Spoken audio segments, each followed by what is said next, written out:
Pues muchas gracias, Emilio, por la palabra. Buenos días a todos, miembros queridos del Colegio Nacional de Consejeros Profesionales Independientes de Empresa. Esta mañana me da muchísimo gusto darle la bienvenida a un muy buen amigo, Moisés Pérez Peñalosa, que nos va a platicar de un aspecto que es sumamente interesante para nosotros, pero también para las generaciones que están en este transcurso de relevo generacional en las empresas. Así que yo creo que la plática sin duda es relevante, pero sobre todo para que nosotros podamos instruir a los que vienen en este camino. Ayer lo decía el periódico Reforma en su sección de negocios. El 80% de los que están con 18 años a 25 piensa que el gobierno se va a hacer cargo de sus gastos pensionarios más adelante, cosa completamente lejana de la realidad. Así que me complace que podamos platicar con Moisés y aprovecho para decirles y recordarles que el jueves 26 de junio, o sea que ya en 2 semanas, va a ser nuestro torneo de dominó y espero que este resulte no solo igual de exitoso, pero más de exitoso que el año pasado y con la participación de todos ustedes, que yo sé que no solo por el dominó, pero por la buena convivencia, podrán estar con nosotros en el Club de Empresarios. Infórmense en la página o con Angélica, los esperamos a todos. Muy buenos días de nuevo y Emilio, por favor, te dejo la semblanza de nuestro querido invitado. Pues muchas gracias, Toño. Para mí es un placer presentar a Pérez Peñalosa. Él tiene más de 35 años de experiencia como asset manager en diferentes instituciones del sector bancario, bursátil, asegurador y afores en México, como fue Banamex, Banorte e Invex. Eh, Fue socio de la firma PwC. Fue el encargado en Latinoamérica de lo que tiene que ver con retiro, bienestar financiero, ¿verdad? Para brokers de seguros como AON. Es licenciado en Administración de Empresas por la Universidad de Anáhuac, con posgrado de alta dirección por el Instituto Panamericano de Alta Dirección de Empresas IPADI, y cuenta con diversas acreditaciones, entre ellas la de Kellogg School of Management de la Universidad de Northwestern University en Estados Unidos, también por el Instituto de Finanzas de Nueva York, por el INSEAD en París, Francia, y por el The Conference Board en Nueva York. Ha sido consejero del Instituto Mexicano de Ejecutivos de Finanzas, IMEF, del IPADE y de la Asociación Mexicana de Directores de Recursos Humanos, AMEDIR. En esta última es actualmente su vocero oficial para temas de pensiones y retiro laboral. En los últimos años, Moisés ha analizado con un enfoque de capital humano disruptivo las tendencias, las nuevas motivaciones y actuales preocupaciones de la fuerza laboral en nuestra región, en torno a la salud financiera de los colaboradores, así como a la jubilación de los mismos. Él es conferencista y es el fundador de Yo Jubilado, empresa dedicada a desarrollar estrategias para el retiro. Pues muchas gracias, Moisés, por estar con nosotros. Adelante, ma. Muchas gracias, buenos días. Gracias, Emilio, mi querido Toño, Angélica. En verdad, un honor estar en mi examen profesional, lo decíamos, está fuera de cámaras, con gente pues, del perfil y el reconocimiento de todos los miembros de este muy importante colegio, que aprovecho para felicitarlos por realmente el impacto que están generando y la necesidad que tiene este país. Les voy a compartir mi pantalla, si me lo permiten. Creo que ya se puede ver, Sí, ¿verdad? ya se ve perfecto, sí, muy bien. Muchas gracias. Entonces, un poco platicando en un inicio, buscábamos titular esta conferencia, perdón, de los riesgos de la longevidad ante la jubilación en México. Iremos platicando en torno a otros temas, pero sí buscamos de alguna forma identificar una problemática básica que es la longevidad. Desde Yo Jubilado tenemos el perfilamiento del análisis y como bien comenté Emilio, nos dedicamos justamente a la planeación de estrategias y vamos dándole seguimiento a riesgos que vemos en la población, tanto presentes como futuros, y tenemos claramente identificados a 5 riesgos que le damos seguimiento. Básicamente están aquí presentados, son riesgos demográficos, laborales, riesgos sobre la seguridad social del país, financieros y de bienestar financiero. O sea, la idea de esta charla, y en verdad me gustaría, si así lo consideran ustedes, si alguien tiene alguna pregunta en su momento, la abordamos al final. La idea es que sea dinámica y que realmente podamos tener un diálogo donde seguro yo voy a aprender más de ustedes que de mí por el conocimiento que tienen en estos temas, como bien comentaba Toño de inicio. Vamos a empezar, si les parece, por los demográficos, en donde los tenemos identificados en 3 líneas: envejecimiento, longevidad y natalidad. En términos del envejecimiento, poco algunos datos para irnos ubicando en el contexto. En América Latina, a día de hoy habitan aproximadamente poco más de 56 millones de adultos mayores a 65 años de edad. Y las estimaciones para el 2050, que estamos, parece lejano, pero no, en 25 años esta cifra va a superar o va a estar cercana a los 145 millones de habitantes de esta región, lo cual va a representar que 1 de cada 5 personas de la región va a tener 65 años o más. Y aquí empezamos a relacionar algunos temas y de seguro va a haber alguna problemática, eventualmente hasta incluso migratoria entre los países por estas modificaciones demográficas que se van a ir presentando en nuestra región. En México, al día de hoy, cifras recientes, estamos alrededor de poco más de 18 millones de personas de más de 60 años que viven en el país, y de igual forma la estimación para el 2050 es que esta población crezca a poco más de 33 millones de habitantes, lo cual no tengo mucho que ahondar en este punto.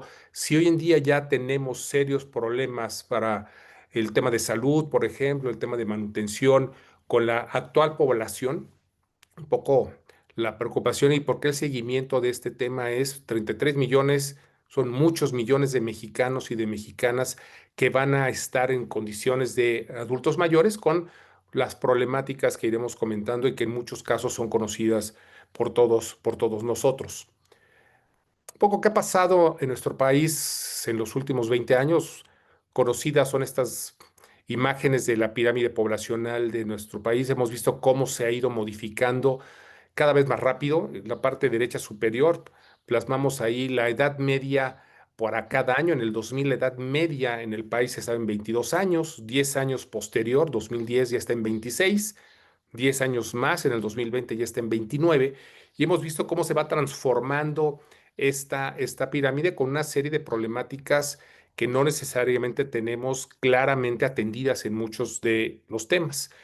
Si ampliamos un poco la fotografía, estos son 100 años de México, 100 años al 2050, en donde en los 2 círculos en rojo lo que quisimos marcar fue la gran evolución. Parece mucho y son 100 años, estamos hoy en día ya al primer cuarto del nuevo siglo, justamente en este año, y lo que vemos es que las modificaciones en nuestra población son aceleradas, son reales y son realmente preocupantes, porque habrá que ver para el 2100 estas imágenes cómo se van a empezar a plasmar, y posiblemente sería similar al 2050 pero inversa, ¿no? Vamos a empezar a tener poblaciones muy grandes de adultos mayores y no necesariamente correspondida con la misma proporción de las poblaciones más jóvenes, lo cual genera una serie de presiones que poco a poco iremos viendo cada vez más. México un poco hasta hace unos años no era tan clara esta problemática hasta que empezamos a ver ciertas manchas poblacionales en nuestro país, y quizás una de las más visibles y complejas es los empacadores de alimentos en los supermercados, ¿no? Como que antes eran, en mi caso me tocó conocer a los cerillos originales, niños que empacaban la compra en lo que iban en la escuela, en la vespertina o en la matutina, y fueron modificada esta imagen por adultos mayores derivado de la falta de un entorno económico Oportunidades. favorable para ellos, ¿sí? Y buscar de alguna forma cubrir esa necesidad, y empezamos a ver cómo migra esta población. Muchas veces hablar de estos conceptos se vuelve difícil de imaginar la dimensión. Yo creo que uno de los temas y de las complejidades de la longevidad es su velocidad en la que se está dando. Aquí pongo un poco una pregunta: ¿en cuántos días creen ustedes que podemos llenar hoy en día? Y hablo del estadio de fútbol, de la Estadio Azteca, porque ahí viene el Mundial. Yo sí soy futbolero, Toño lo sabe. ¿En cuántos días podemos llenar el Estadio Azteca con gente que al día en México cumple 60 años de edad? El Estadio Azteca tiene una capacidad de 83,000, la anterior 264 personas. Lo que es que cada 20 días podemos hoy en día, con la velocidad del envejecimiento de la población a 60 años de edad, llenar el Estadio Azteca. Cada 20 días lo llenamos de gente que solamente cumplió 60 años de edad y lo vaciamos. Y esto va a seguir incrementándose y va a ser mucho más rápido. A esa velocidad estamos envejeciendo en este país. Cuando hicimos este análisis, sí es dimensionable esta Azteca y todo el mundo se imagina en automático: oye, cada 20 días lo llenamos y lo vaciamos, lo llenamos y lo vaciamos. Ese es el ritmo y por eso el gran riesgo que implica para el país este tema particular del envejecimiento. Esa es la velocidad y por lo tanto deberíamos tener acciones, lo comentamos hace un momento con Alfredo, la falta de normatividades, la falta de reglamentación, que tienen que ir acorde a la velocidad del problema. Si no, lo único que vamos a tener es una generación mucho más compleja hacia adelante. Dentro de la parte de los demográficos, otro de los puntos que le damos seguimiento puntual es a la longevidad. Y era el título de nuestra presentación. Justamente lo que están viendo es estimaciones de longevidad en la región, 1950, 2022 y 2100. Y podemos ver, lo que agarramos como ejemplo, que es más notorio en la parte negra: Uruguay en el 2050 era el país con una mayor longevidad, 66 años. En el 22 ya se había modificado a 78. En el 2006 se estima 88, pero vemos un Chile a 92 años. Este es uno de los grandes, de las buenas noticias, el vivir más, pero también con una generación claramente preocupante de qué va a pasar para mantener eso. Muchas de las estimaciones, programas, tanto formales como individuales, estaban plasmados bajo métricas de longevidades diferentes a las que estamos viviendo. En nuestro mismo sistema de pensiones, y lo vamos a ver un poco más adelante, estaba estimado de ciertos años de sobrevivencia de los futuros pensionados, cosa que hoy en día no corresponde nada. Yo siempre he sido muy claro en que posiblemente de un par de generaciones adelante se va a vivir más años en la jubilación que en la vida activa. Se siente por este tema de longevidad, lo cual nos pone enfrente retos muy preocupantes. Un poquito aterrizando en México, el año 2022, la esperanza de vida masculina, según datos de la OCDE, era de 72 años de edad, y la femenina de 78 años de edad. Se ha mantenido más o menos esta constante y esta diferencia de longevidad femenina, y la estimación que se tiene para el 2050 con estimaciones nacionales de CONAPO es que los hombres prácticamente vamos a estar llegando a los 80 años de edad como esperanza de vida, las mujeres 84. O sea, lo que estamos viendo es esta presión creciente en un tema de longevidad recurrentemente alta, que no vemos cómo frenarla, y lo cual nos pone de frente problemáticas, y de entrada todo el mundo piensa en la financiera, ¿no? Por ejemplo, con qué y cómo vamos a poder soportar esa longevidad aparejada a que antes se iba al hospital y quien estaba en el hospital, pues hay que ir a verlo porque pues, del hospital no va a salir. Hoy en día entran y salen. El tema es costo y oportunidades, ¿sí? Entonces, esta es una fotografía muy clara de nuestro país. Dentro de los demográficos, otro problema que vemos relacionado es la parte de la natalidad. Vamos a envejecer más, va a haber más adultos mayores, pero una de las problemáticas que se tiene en el país es la caída en la natalidad. En el 2011, en México, se tenían más o menos 20 nacimientos al día por cada 1,000 habitantes, y vemos claramente la caída. En el 2024 llevamos en 15, y la estimación al 2050 es de 14, ¿verdad? Vamos a tener un problema donde vamos a tener una población que va a vivir más de adultos mayores, pero no necesariamente viene ese reemplazo de activo humano para poder soportar. Lo comentamos hace un poco, hace unos minutos, el tema de los gastos médicos mayores. Los gastos médicos mayores, en su teoría, está mutualizado los costos de gente joven que no usa el servicio con gente adulta. ¿Qué va a pasar si hoy en día ya tenemos, y lo vamos a hacer un poco más adelante, costos elevados en los seguros, donde esa mutualidad va a tener menos gente joven porque están naciendo menos, pero sin embargo sí gente mayor que se mantiene por muchos más años? Ese es otro de los grandes problemas demográficos que nos preocupa y vemos. Esta es una encuesta muy interesante que se hizo hace pocos días, en donde se le preguntaba a la gente para cada uno de estos objetivos que una persona mexicana tenía hace décadas, hoy en día, ¿qué ha pasado? Y quisimos enfocarnos en dos. Tener hijos, por ejemplo.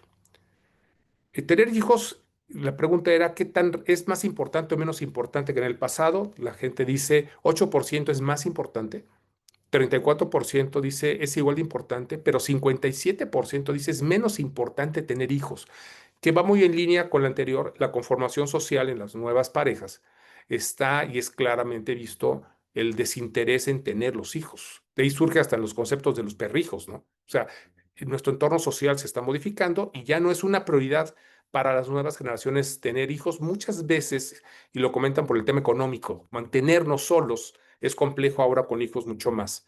Y otro dato interesante de esta encuesta que nos gustó resaltar es la parte de ahorro o inversión, que va muy aparejado con la parte financiera. El interés, qué tan importante es en el pasado era el 31, qué tan sigue siendo importante el 48 y menos importante el 21.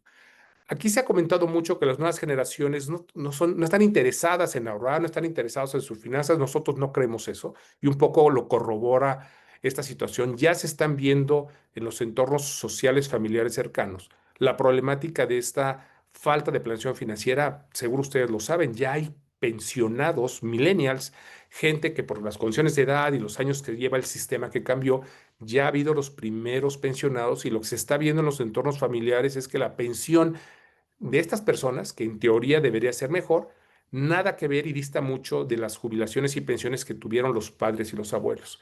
Esa problemática en el seno familiar lo que está generando es justamente esa motivación, un poco a la fuerza, pero al fin de cuentas motivación de las nuevas generaciones en pensar el ahorrar y el invertir más, dado ese entorno que están viviendo ya en el seno muchas de las veces familiares. Temas de natalidad, y esta, cuando vimos esta gráfica nos llamó mucho la atención, la dependencia entre vejez e infancia. Vean cómo se modifica. En el 2070 la dependencia infantil era altísima, casi el 95%, y cómo cae tan rápido, donde estamos viendo que por ahí más o menos del 2047 se va a invertir y va a ser más relevante la dependencia de vejez que la dependencia de los infantes.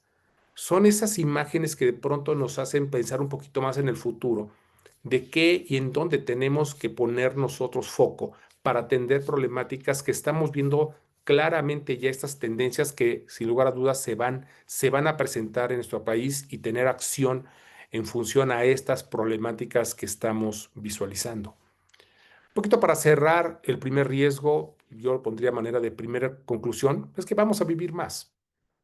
Eso es una realidad. La pregunta es, ¿qué tan preparados estamos para vivir más? Hablamos hace un momento de falta de normatividad sanitaria, de regulaciones de facilidades para adultos mayores. O sea, la pregunta es si el problema lo tenemos ahí porque va a ser una realidad esta longevidad. La pregunta es qué tan preparados estamos en muchas dimensiones y no solo las financieras. Nosotros trabajamos mucho sobre la parte de la planeación del futuro, no solo es financiero, tiene que ser holístico en multidimensiones que nos van a poner en situaciones complejas más adelante. El segundo riesgo que analizamos y que damos seguimiento es el riesgo de la informalidad laboral. Y aquí, curiosamente, muchas veces nos han preguntado, ¿y eso qué tiene que ver y en qué impacta? Pues tiene que ver mucho y nos impacta en mucho. El número es preocupante en el país. Estas son cifras del 2024, más o menos casi 33 millones de personas que están activamente trabajando son informales, lo cual representa casi el 55% de esa población económicamente activa son informales, con una serie de presiones y riesgos que comentaré un poco más adelante, pero es la realidad que la fotografía no es sencilla, es compleja la solución, y el problema lo es aún más. Nos gusta mucho analizar no solo México porque se ven tendencias regionales que eventualmente tienen correlación a lo que pasa en México y tienen afectaciones demográficas, de movilidad, incluso entre las poblaciones. Este estudio de la OCDE lo que hace es segmentarlo en tres partes: la informalidad plena, la informalidad mixta, que es sí trabajo y a veces no, salgo, regreso, y la actividad formal. En la sumatoria de la informalidad plena más la mixta, México, que está marcado y con flecha roja, 71-64% de informalidad, más que la medida anteriormente donde es plena la informalidad. Vamos a ver cada vez más derivado de las políticas y las nuevas funciones laborales, que la gente entra y sale, trabajo, dejo de trabajar, soy independiente, me contrato. Esa nueva modalidad laboral genera este tipo de situaciones, pero sí se vuelve preocupante ver que en México, si sumamos los dos, estamos hablando de que el 64% de la población de alguna forma es informal, lo cual trae consigo una serie de problemáticas mucho más adelante. Otro dato claramente preocupante, esto es corte del abril de este año, con las modificaciones y las variaciones anuales en la caída del número de patrones en el país. 2.5 es el último dato que cayó. Actualmente existe 1.050.000 empresas en el país, lo cual para el tamaño del país es muy bajo. Esas son las formalmente registradas, que son las que miden de alguna manera la población económicamente activa, pero lo que vemos es la preocupante caída de patrones afiliados al Seguro Social, con lo cual conlleva la falta de trabajadores formalmente cotizando al Seguro Social, con los impactos que tiene en la falta de previsión social en general en este número tan importante de la población.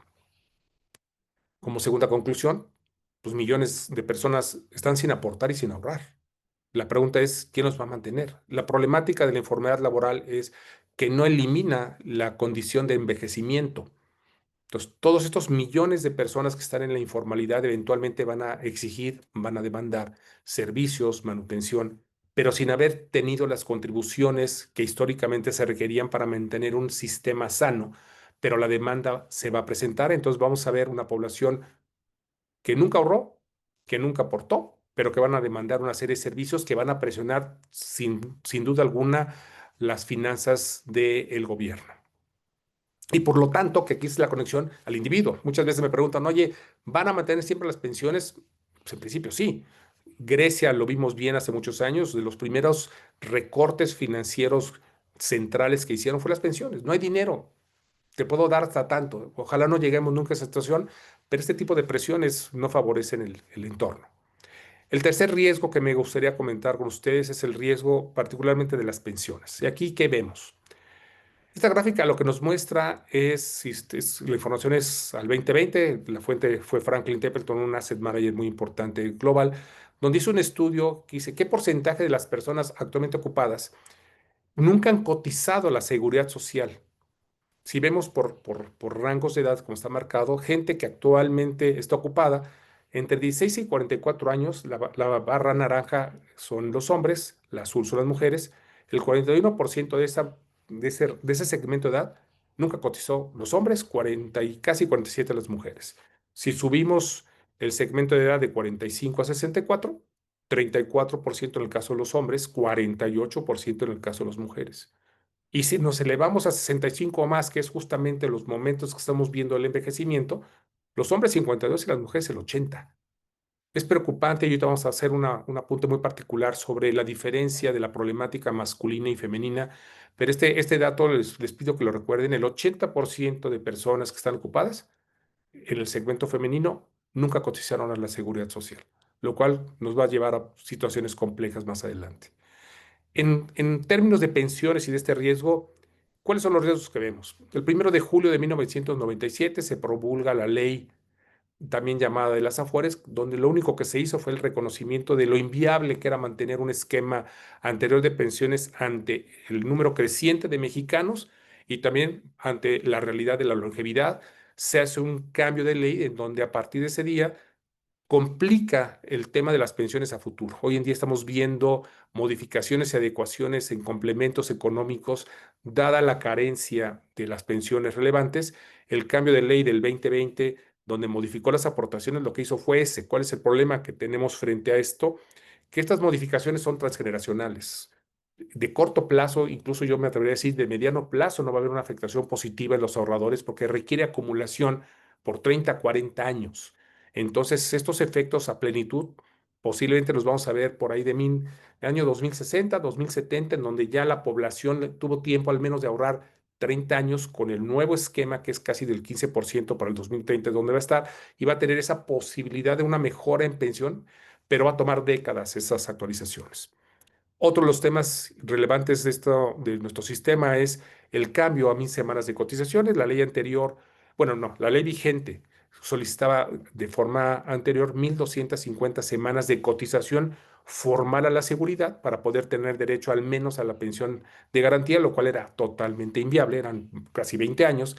Si vemos que la nueva modalidad laboral es que entro y salgo, pues difícilmente la población iba a poder tener esquemas de permanencia por tantos años en la formalidad y se decide bajar, polémico el cambio porque fue justo previo a las elecciones, de 1.250 a 750 semanas para evitar negativas de pensión, que fue lo polémico en su momento porque era el momento electoral, pero después tener una progresión a dejarle el 1.000, que sigue siendo elevado. 1.000 son 20 años de cotizaciones. En un entorno donde vemos esa volatilidad laboral, lo vemos complejo y casi posiblemente vamos a ver en el mejor de los casos pensiones mínimas o negativas de pensión por falta de las semanas como requisito para solicitar una pensión.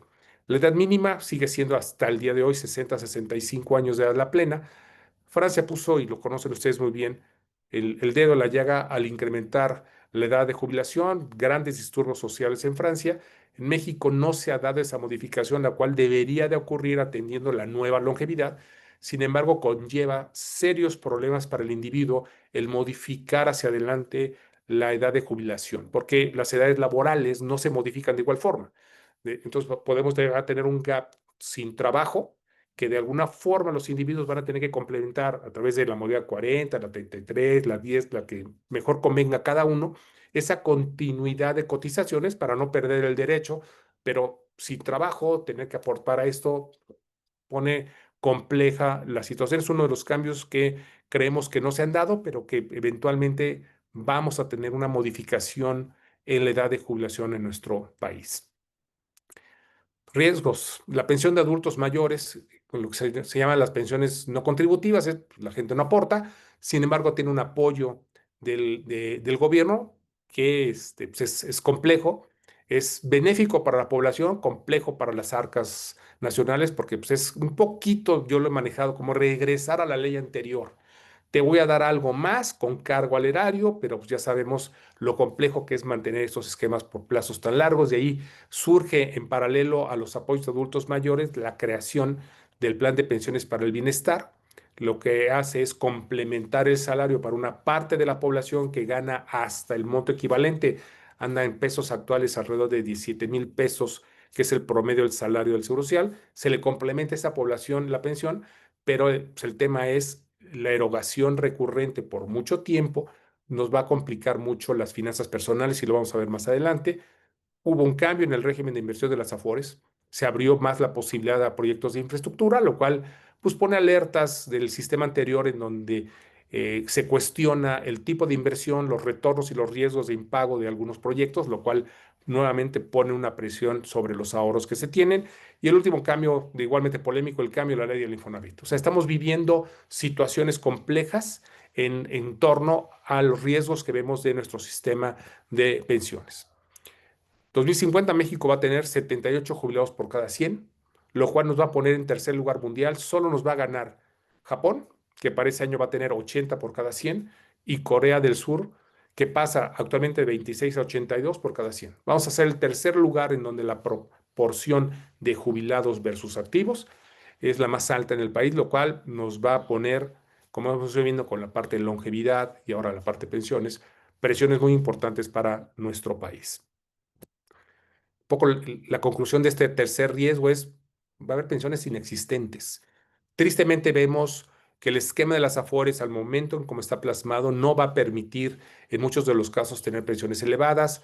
Vemos complejo en muchos casos que los posibles pensionados cumplan los requisitos ahora de 1.000 semanas de cotización, que es el componente más riesgoso. El otro es soledad, porque la pensión en la ley nueva se calcula por el monto que tengo ahorrado.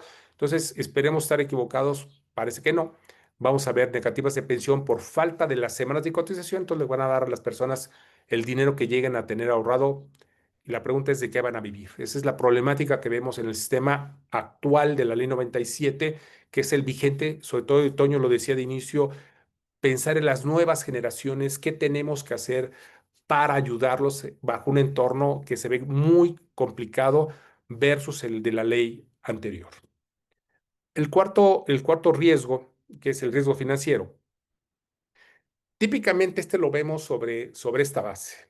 Hemos vivido, y todos los que estamos aquí, creo, salvo Angélica, de seguro por edad, nos ha tocado ver estas crisis. 2007, 2008, crisis hipotecarias, 2019, el tema de la bolsa que siempre está presente, recientemente el año pasado, tipo de cambio. Hemos vivido siempre estas crisis que generan problemas incluso a los ahorros que se tienen.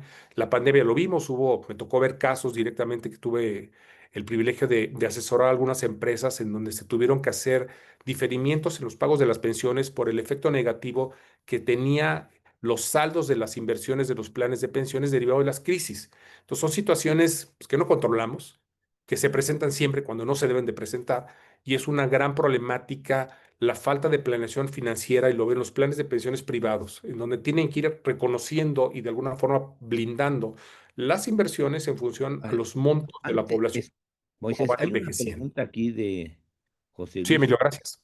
Te lo quiero hacer porque estás pasando a otro tema que dice, a las empresas les preocupa la edad promedio por temas del IMSS.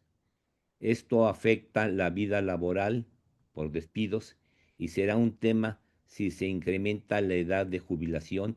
¿Qué opinas tú de eso, eh? Sí es un problema serio. Se ha visto tiempo atrás cómo de pronto empresas empiezan a tomar decisiones, lo va a hacer directo y crudo, de despidos o de prejubilaciones derivado del costo que conlleva tener poblaciones de edades elevadas. Por un lado, por el seguro social, los riesgos de trabajo se incrementan los costos. Por otro lado, en las empresas, el tema del costo de la póliza de gastos médicos mayores privada, la corporativa, tiene un impacto eh, creciente en el costo porque la población envejece y sus probabilidades de riesgo son más altas. Hemos visto cómo en algunos sectores muy particulares se han dado decisiones de prejubilar a las personas, de plan.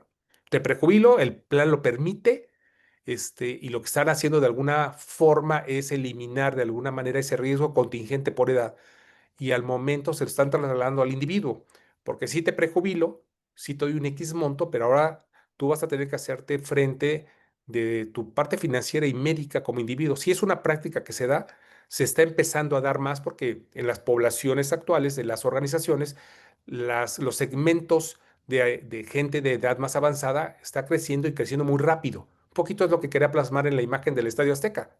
Ahí están trabajadores de todas las empresas y eso todos los días crece el número de gente y se está generando lo que bien preguntan en el sentido de hay una presión en las empresas para tomar decisiones de cómo aligero mis costos y es pues, tristemente prejubilando o despidiendo gente de esas condiciones de edad. Ok, Ojalá haya podido responder la pregunta, querido Emilio. Entonces, siguiendo un poco en el tema de este riesgo, ¿cuál es el riesgo financiero? Hablamos de pensiones no contributivas, las pensiones de adultos mayores para el 2050. La estimación es que va a costar al año 2 billones de pesos. Hoy en día, datos que podemos ver a este año, la proporción del gasto programable pensiones es el 34% y si sumamos salud y educación es el 24%. 10 puntos arriba cuesta hoy en día el gasto de pensiones. Si lo vemos en monto, el costo, el gasto de pensiones es de 543 mil millones de pesos al año versus educación y salud 387 mil. Estamos viendo cómo esas brechas, el mantener ese tipo de esquemas no contributivos, de algún lugar tiene que surgir el dinero y aquí va mucho relacionado el plan de pensiones del bienestar.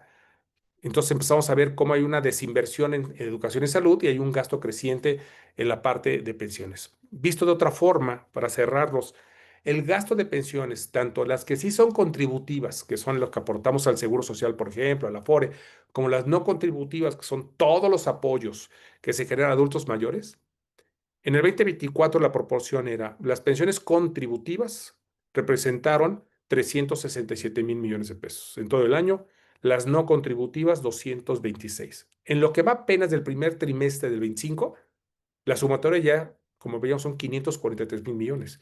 Las contributivas crecieron a 387 mil millones de pesos, pero vean, en un trimestre las no contributivas ya van en casi en 160 mil. Ese es el gran riesgo financiero de estar generando este tipo de apoyos. ¿Y por qué lo ponemos en la mesa? Esta situación, y por eso es un riesgo que no podemos controlar. La, la, la, la, la charla originalmente, la platiqué con Emilio, eran los riesgos que te afectan, pero que no controlas. Nosotros no tenemos injerencia en ese control. De aquí lo importante de platicar con los colaboradores de las empresas jóvenes, llevar la temática, porque esta presión financiera puede ser que en algún momento dado genere modificaciones a los pagos de las pensiones, como lo hemos visto en otros países. Y de ahí la necesidad de que los colaboradores nuevos, los jóvenes, tengan esquemas de planeación financiera y en otras dimensiones de forma preventiva para poder mitigar una problemática que se ve un poco ahí. Platicamos hace rato, al inicio de la plática, en una encuesta, creo que Toño lo comentaba, de que en un segmento de edad joven decía, pues el gobierno me va a mantener, ¿no? Si tiene dinero, y si no tiene dinero, ¿de dónde? Y para cómo va el ritmo del gasto, posiblemente vamos a tener más adelante años en donde se tengan que modificar esos apoyos que se dan actualmente por la inviabilidad económica de mantener una población longeva, con temas de salud crecientes más caros y no necesariamente con los ingresos para poderlo hacer. Quiero poner particular foco en esta lámina, que es el riesgo de falta de ahorro, y no, y lo quiero nada más comentar, no queremos hablar mal del sistema de Afores, pero sí nos gusta presentar esto porque esa es una realidad. A marzo del 2025, el saldo ahorrado en las Afores era de casi 7 billones de pesos y se ha comentado mucho, lo cual es una cantidad relevante, importante, el ahorro de muchos años. Representa poco más del 20% del PIB. Cuando vemos esa cifra, sí vemos cantidades relevantes que tiene el sistema de ahorro para el retiro. 20% del PIB sí es mucho dinero. Se administran a esa fecha casi 69 millones de cuentas de los ahorradores. O sea, vemos esta fotografía, nos dice es un sistema grande, es un sistema económicamente poderoso, tener el 20% del PIB ahorrado y hay muchos millones de cuentas individuales que tienen su registro y tienen sus ahorros. ¿Qué es lo que nos preocupa de esto? Hicimos un ejercicio, es decir, a ver, ¿qué pasaría si a esa fecha se decide repartir esos casi 7 billones de pesos entre las cuentas actuales y dividámoslo por género, porque las contribuciones son diferentes? A esto llegaríamos. Si nosotros distribuyéramos eso, a cada hombre que tenga una cuenta en el sistema le tocarían poco menos de 112,000 pesos y a cada mujer poco menos de 88,000 pesos. Cuando llevamos la problemática al individuo, vemos la realidad de que con 87,700 y 111,800 la gente no va a poder vivir, porque ese es el saldo acumulado que se tiene. Cuando les comentaba de la falta de pensiones y la negativa por falta de las semanas cotizadas, eventualmente, este es un promedio simple, sin ponderación, habrá gente que tenga más, habrá gente que tenga menos. Dijimos 6,9 entre 68, ¿a cuánto nos da? Eso es lo que tendrá la gente a los 60 años de edad para vivir toda su vida. Y si vemos la longevidad, pueden ser 30 años sin problema. De ese tamaño es la problemática que vemos en el riesgo financiero por esa falta de ahorro y la necesidad de promover internamente en las organizaciones que la población ahorre, que la población tenga un plan financiero, que la población tenga un plan de vida que le permita sobrellevar estas realidades que son factibles que se den. Y de ahí la problemática de este riesgo. Esta imagen nos llama mucho la atención porque de pronto no lo vemos. Sí, las Afores tienen 7 billones. ¿Es mucho dinero? Sí. Sí, pero son 87,000 pesos si se lo dan a cada mujer hoy en día de hoy. Es compleja la situación y por eso es un riesgo que le damos puntual seguimiento nosotros. ¿Cuál sería la conclusión a este riesgo? Los ahorros son precarios. En lo macro son muy relevantes, en lo individual son muy, muy pequeños y la pregunta es ¿con qué va a vivir esas personas? Pensando que pueden tener acceso, pensando que tuvieron una Afore, un poquito viendo desde la óptica de los que son o fueron formales. Veíamos los porcentajes tan importantes de la informalidad que no van a tener ni siquiera esos 111 y 88,000 pesos. Esa es la problemática de este riesgo. Por avanzar en el quinto riesgo, que es el bienestar, el reto del bienestar financiero, la salud financiera de las personas, yo quería imaginar un poco lo que vamos a ver.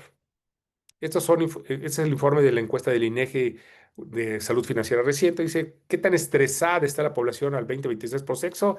Mujeres dicen bajo o nada el 25, moderado 32, alto 42. Si sumamos moderado y alto, estamos hablando del 75% de la gente tiene una presión, un estrés financiero.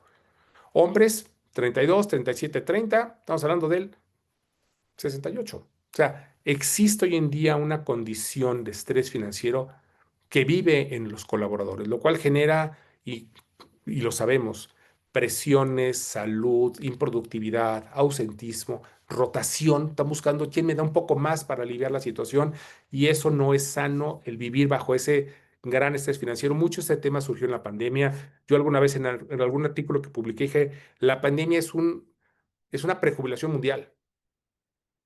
Así de rápido puede llegar la jubilación y nos va a agarrar con el nivel de estrés que tengamos financiero y emocional, con la cantidad de ahorro que tengamos, con la vida como la tengamos planeado. La pandemia fue una prejubilación. Tenemos que trabajar para evitar que esas condiciones adversas y que tristemente se vieron en el país y en el mundo se puedan modificar para las generaciones siguientes que tienen tiempo de planear todavía más. Y ustedes como son consejeros, no tengo mucho que decirles, están en las empresas para eso. Y su voz tiene un peso muy importante en las organizaciones para tratar de mitigar estas problemáticas. La OECD hizo este estudio, los jóvenes, ¿qué tan preocupados están por su situación financiera en su hogar y su bienestar social y económico en general? Está comparado el 2020 contra el 22. México, que es la fecha roja, para el 2020 había una preocupación por ahí del 77%. Por el 2022 ya está arribita del 80%. ¿Qué estamos viendo? Que la gente joven sí se está preocupando de la problemática que están viviendo hoy y que van a vivir en un futuro. De ahí la gran oportunidad de poder generar, y coincido con Alfredo en todo, normatividades, programación, planeación. Si esperamos a que lo hagan de forma central, va a ser muy complejo. La iniciativa privada es la que tiene que empezar a detonar mucho de esto en bien de sus trabajadores y en bien de ellos mismos para mitigar problemas que generan conflicto y costos en las organizaciones, sobre todo por el tema de rotación, ausentismo y de baja productividad. Pero esta es una fotografía que dice, los jóvenes están preocupados y como veíamos en una anterior, están tomando decisiones donde me interesa más empezar a ahorrar y ya no me interesa tener hijos. Se están cambiando las reglas del juego y tenemos que ser muy activos en ese sentido. La inflación médica, lo vemos, es una encuesta de Willis Towers Watson. Mm, La mundial en el 23 estaba en el 10, nosotros primer lugar, casi con el 20. En el 2024 sigue más o menos la mundial en el 10, nosotros nos vamos al poquito más del 13, 20, 25, la mundial sigue en 10 y nosotros vamos al 15. Esto lo estamos viendo día a día, lo cual conlleva nuevamente a problemas financieros importantes porque se tiene que pagar o de alguna forma lo tenemos que cubrir.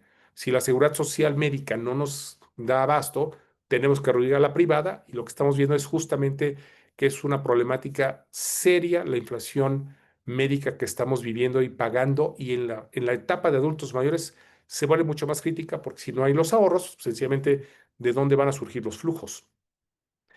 Rápidamente les comenté, le damos puntual seguimiento al tema femenino. Hay una gran diferencia entre el bienestar financiero y la combinación masculina y femenino, y es mucho más complejo para ellas, básicamente por estos cuatro datos. Existe una desigualdad promedio salarial en contra de las mujeres, promedios del 17%. Su densidad de cotización, que es qué tanto cotizan las seguridades, es menor que los hombres por temas de maternidad, por un lado, dejan de laborar. La otra todavía es un tema cultural en donde la mujer ayuda y asiste en el hogar o en familiares que requieren ese apoyo, lo cual las aleja de estar en la formalidad. Lo veíamos en una gráfica, les dije que se acuerdan del número, de más de 65, el 80% nunca cotizó. Muchas veces por esas actividades femeninas que hoy en día siguen prevaleciendo en nuestro país. El tercero lo veíamos, su esperanza de vida es más alta, van a vivir más años que los hombres. Y el cuarto, algo muy importante, el impuesto rosa. Para quien no está tan familiarizado con este tema, el impuesto rosa es el sobreprecio que paga una mujer por productos similares a los hombres. Eso surge en Estados Unidos. El primer ejemplo que se puso fue el rastrillo desechable de los hombres. Color azul vale 20 pesos. Color rosa, porque es femenino, valía 31, 32. Mismo producto, pero en una connotación de género. Entonces, si vemos el panorama del futuro como jubiladas, pensionadas femeninas, es más complejo. Ganan menos, cotizan menos, viven más y pagan más durante toda su vida activa. Le damos foco muy particular porque es una problemática relevante para nuestro país. ¿Cuál sería entonces la conclusión de este quinto riesgo? Pues, va a haber pobreza y estrés financiero en nuestra población más adelante. ¿Y cómo van a vivir como jubilados esta población que va a llegar, ya la vimos en número importante, más de 33 millones, con edades elevadas, con salud financiera costosa, pero en una situación de pobreza y estrés financiero genera conflictos a las organizaciones y a los gobiernos, sin entrar en más polémica y detalle en este tema. Un poquito para ir finalizando y atender preguntas que se den. A nivel de conclusiones, lo que vemos desde Yo Jubilado es esto. Vamos a vivir más. Muchos más van a demandar servicios y servicios diferenciados y no baratos. Nos jubilaremos a mayor edad, esa es una realidad. No se tendrán ahorros suficientes en términos generales en la gran masa de la población y la salud será más cara.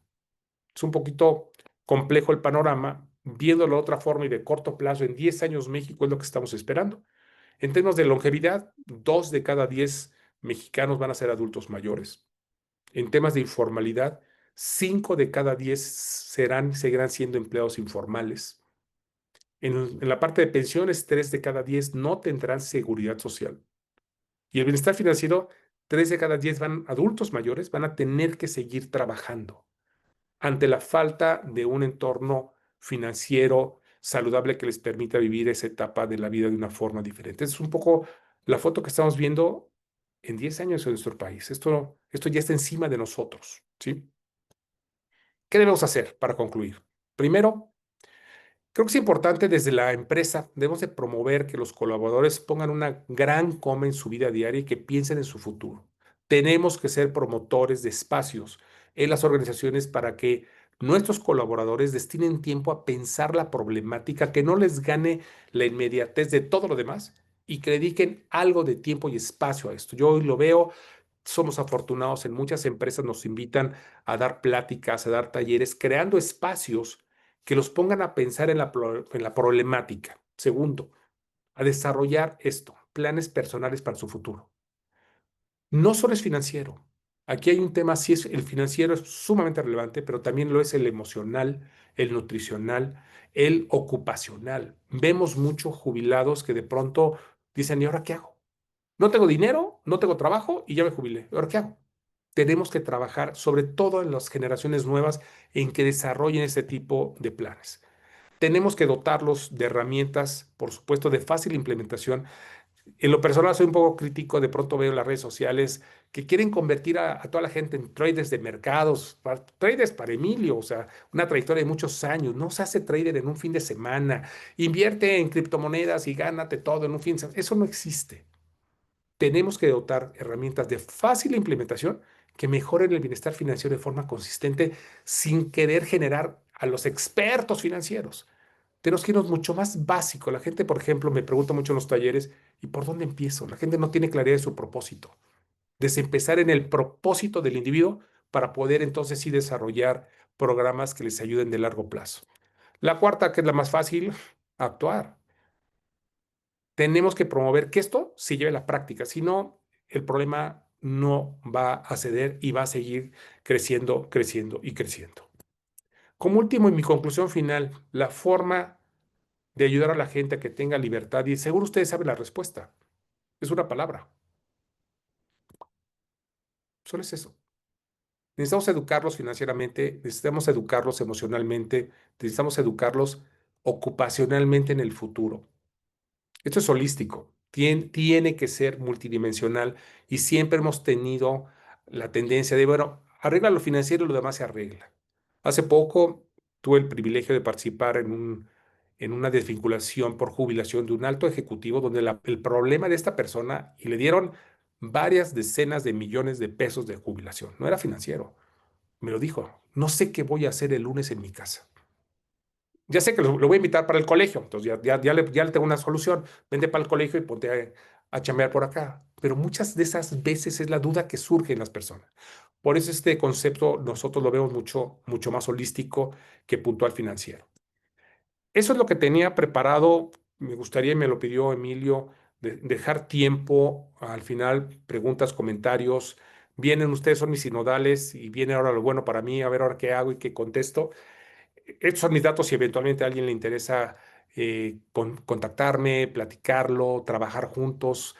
Tenemos iniciativas y lo hicimos en la docencia, por ejemplo, para la academia.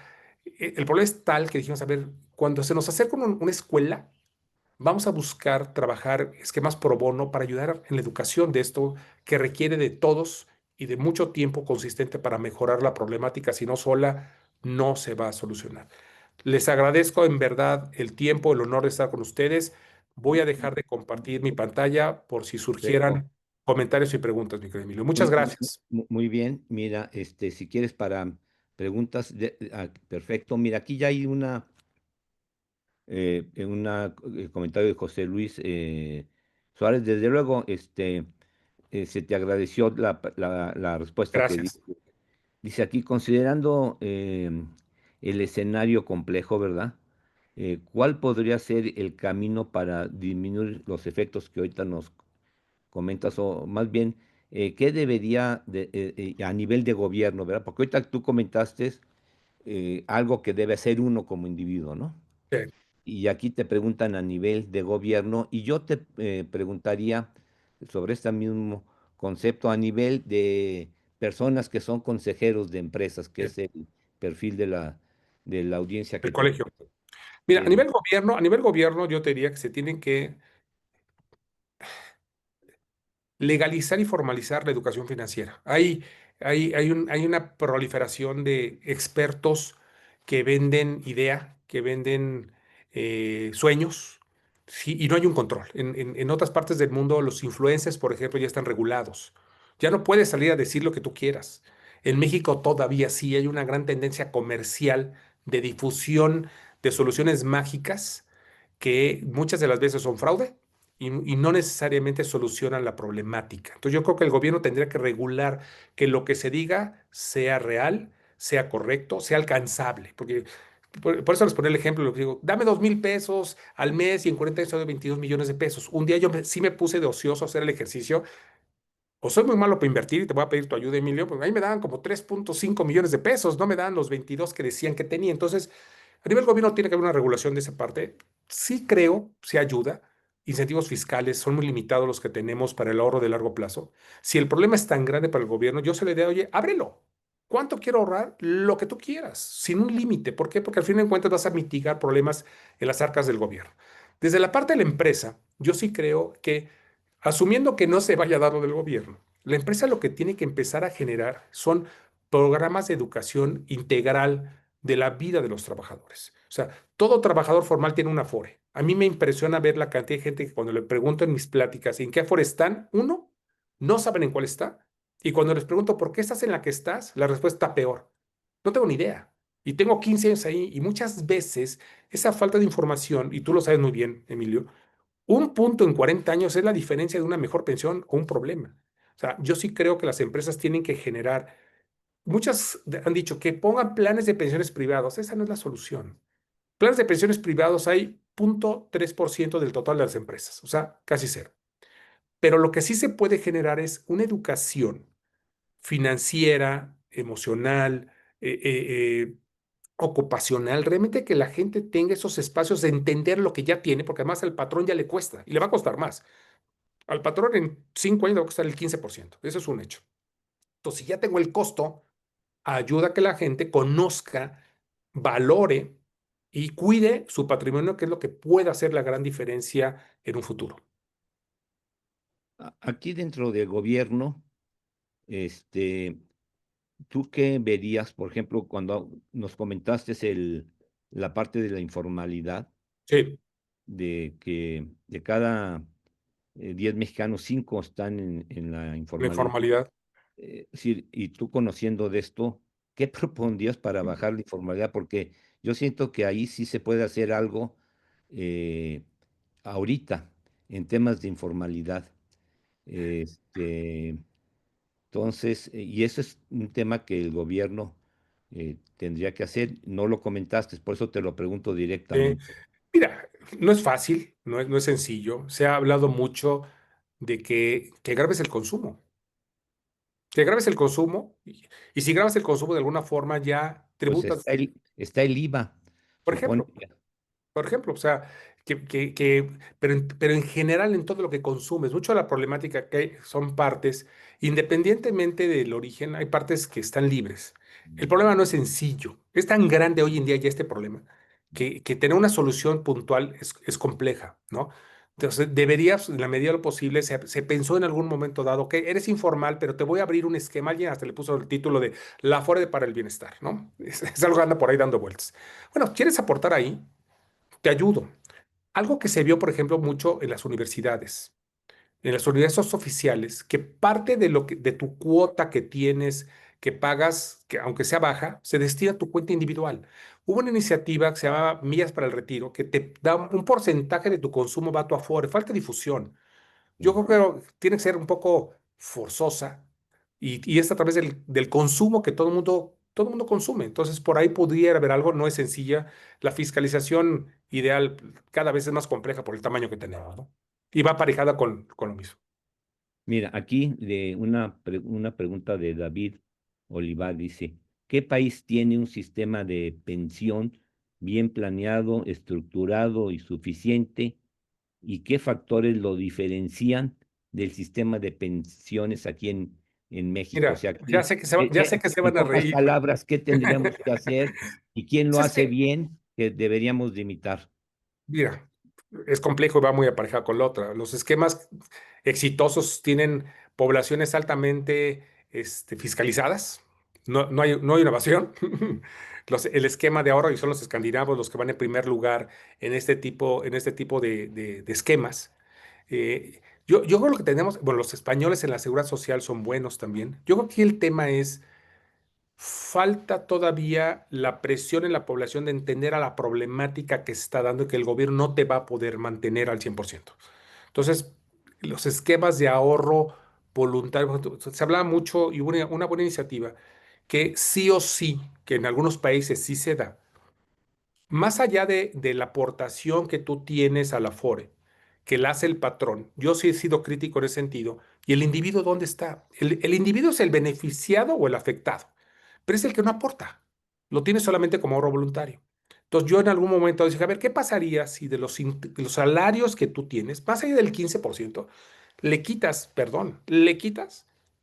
de forma obligatoria 5% del salario a la gente, lo mandas al ahorro en complemento? Ese dinero es del trabajador. Ese dinero va a su cuenta. Ese dinero va a ser benéfico para él. El éxito de los famosos planes de pensiones privados, los PPRs, mucha gente lo adquiere porque los obligan a ahorrar. Como das la tarjeta, pues te cargan a la tarjeta. O sea, pagan por ahorrar. Déjame llamarlo así. Sí, Creo que estamos en una situación tan compleja que aquí la obligatoriedad del ahorro se tiene que presentar para poder mitigar un poco ese problema. Toño lo correcto. decía, el 80% de la gente dice que el gobierno va a mantener, no es cierto.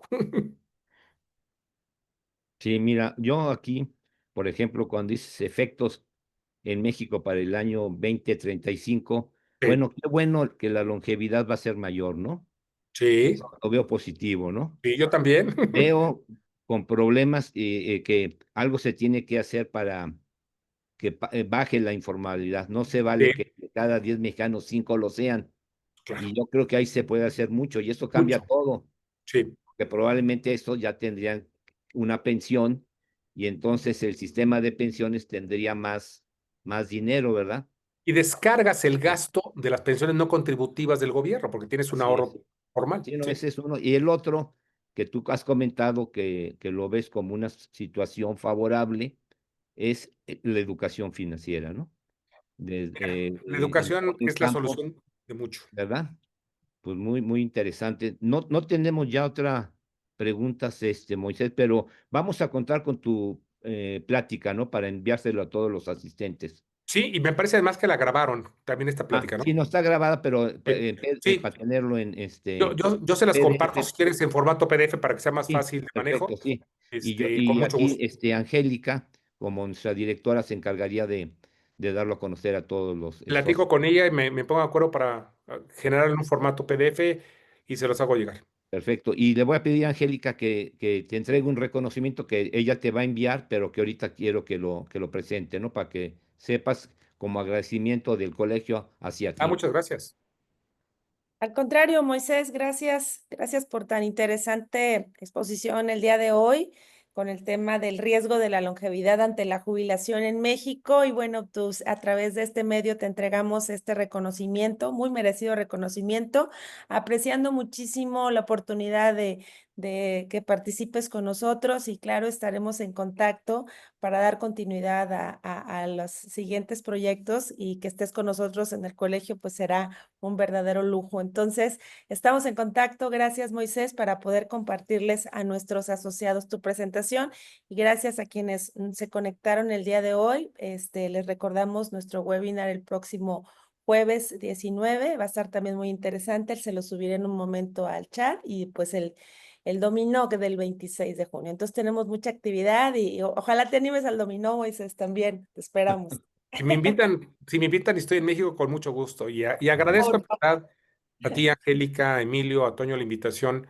Estar en un foro de este nivel con los asistentes del nivel que tienen, para mí es en verdad un honor haber compartido las preocupaciones que vemos en torno a lo que me he dedicado por toda mi vida, que son las pensiones. Muy bien.